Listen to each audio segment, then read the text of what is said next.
Guys మనమైతే ఇప్పుడు ఎక్కడున్నాం అనుకుంటున్నారా? చెట్టు ఎక్కినా చూపిస్తారు. ఓకే గాయస్, ఇప్పుడు మనం మథురలోని కృష్ణుడు జన్మస్థలమైన ఈ కంసురుడి జైల్లో ఉన్నామన్నమాట. ఇదే చూడండి వ్యూ పాయింట్, ఇక్కడ అన్నమాట కృష్ణుడు జన్మించింది. చూడండి గాయస్.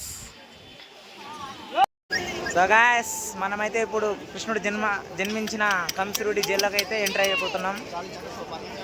ఇదే అనమాట గేట్ 1. ఫోన్ అలౌ లేదు కాబట్టి ఇది లాస్ట్ వీడియో. మళ్ళీ వచ్చినప్పుడు వీడియో తీద్దాం, లోపల వ్యూ పాయింట్ ఎలా ఉందని చూసి వీడియో తీద్దాం బ్రో. ఓకే చలో ఇంకెందుకు లేటు, పోయి చూసి వచ్చేద్దాం రండి. మనమైతే లోపల పోయేసి వచ్చినాం అనమాట. సో ఎంత బాగుందంటే అంత బాగుంది. మీకు ఈ గుడి చూడాలనుకునే వాళ్ళైతే ఫస్ట్ ద్వారకాకి వెళ్ళండి, ద్వారకా నుండి మధురకి రండి. అండ్ అలాగే మధురకి వచ్చిన తర్వాత కృష్ణుడు జన్మించిన టెంపుల్ ఎక్కడైనా అడగండి. సో అక్కడికి వచ్చి మనల్ని డ్రాప్ చేస్తాడు. ఆ తర్వాత ఇక్కడ లోపలికి పోయిరండి. ఎంత బాగుందంటే అంత బాగుంది. ప్రామిస్గా చెప్తున్నా, అసలు ఎక్స్పెక్ట్ చేసినకినా ఎక్కువనే ఉంది.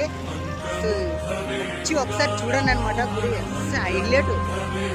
సో గుడి మొత్తం చూసేసినాము, ఇంకా అయిపోయింది. మళ్ళీ ఇంకొక గుడికి ఎక్కడ పోదామా అని ఆలోచించే టైంలో సో నాకు ఒక రీల్ అనేది వచ్చిందనమాట. అది ఏ రీల్ అనుకుంటారా?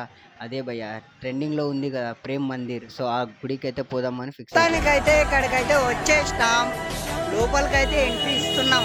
వెయిట్ చేయండి.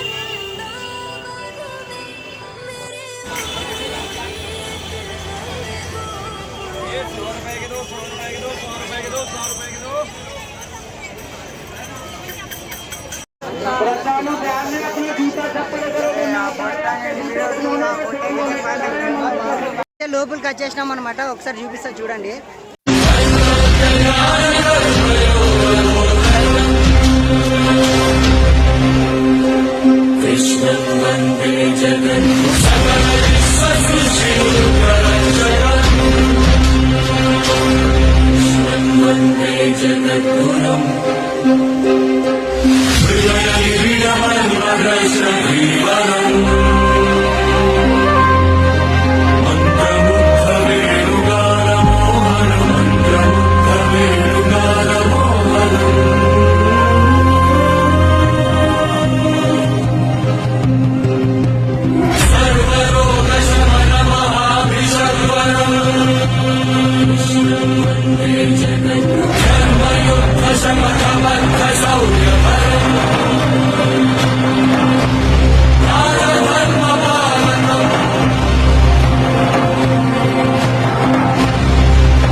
अब मेरा कण कण में पाया, हृदय से बुलाया नाम जब तेरा।